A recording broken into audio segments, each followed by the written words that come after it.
In my opinion, kamu itu orangnya begini, begini, begono.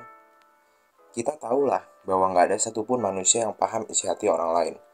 Dan ungkapan ini sempat gue mention di episode yang bahas soal trauma. Nah, ungkapan yang tadi lu dengar di detik-detik awal video ini bakal gue bahas lebih dalam. So stay tuned on Let's Talk.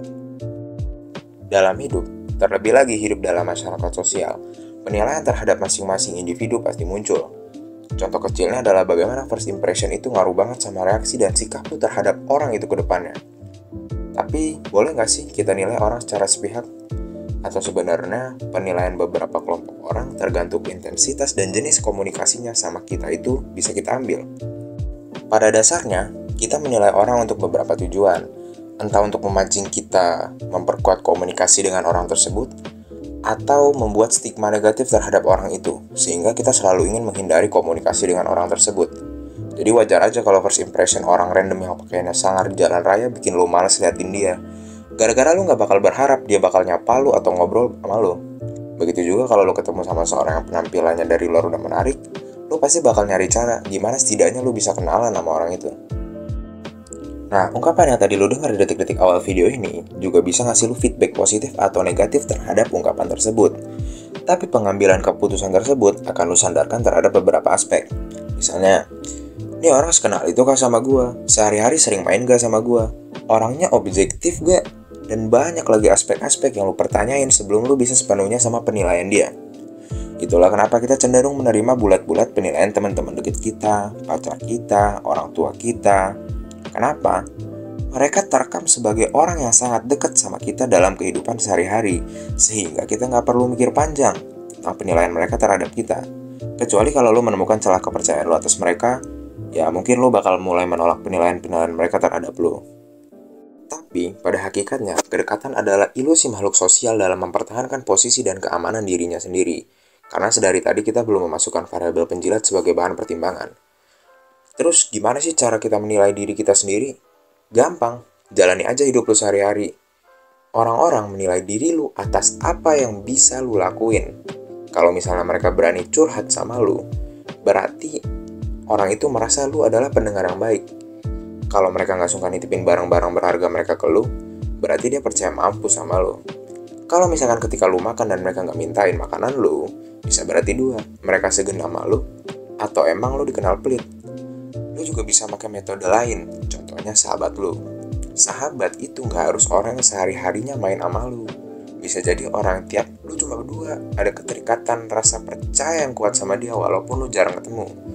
Nah, orang-orang kayak gini, kalau lu tanya secara spontan, kejujuran mereka soal pribadi lu itu bisa meningkat sampai 98%. Mungkin terdengar lebay, tapi maksud gua adalah orang-orang itu cenderung jujur dan objektif dalam menilai. Dan kalau lu ada salah, mereka bakal mention hal itu ke lu. Beda sama orang yang mungkin kenal lama lu, tapi cuma teman online gitu. Yang dia tahu soal lu ya ketika dia chat lu dan topik yang dia bawain. Kenapa orang cenderung memperlihatkan sikap terbaik dia ketika chatting?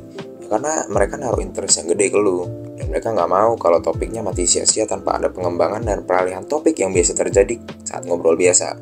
Mereka juga takut lu ilfil sama mereka. Makanya teman online itu cenderung nyembunyiin banyak hal yang berkaitan sama dia gara-gara takut kehilangan teman. Tapi bukannya bohong, mereka cuman keep it private aja.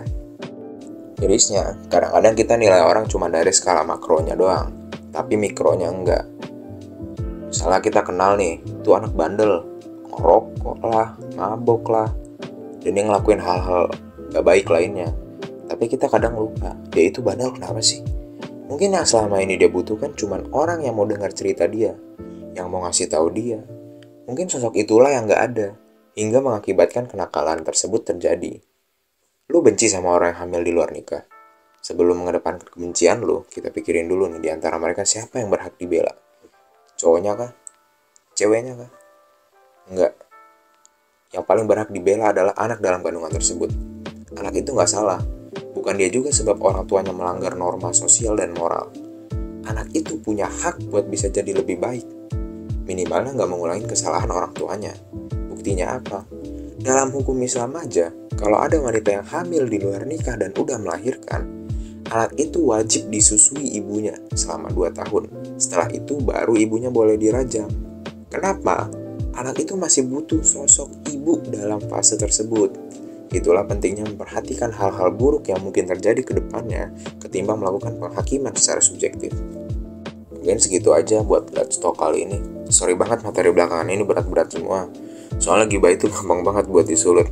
But anyway, seperti biasa kalau lu merasa ada yang salah atau kurang, maka kita terbuka untuk komentar dan kritik lo semua. Dan kalau lu suka atau lu merasa di luar sana ada seorang yang butuh banget dengar konten ini, maka sebuah like, share, dan komen emoji penguin 5 kali sangat diapresiasi. Hit hard, hit open.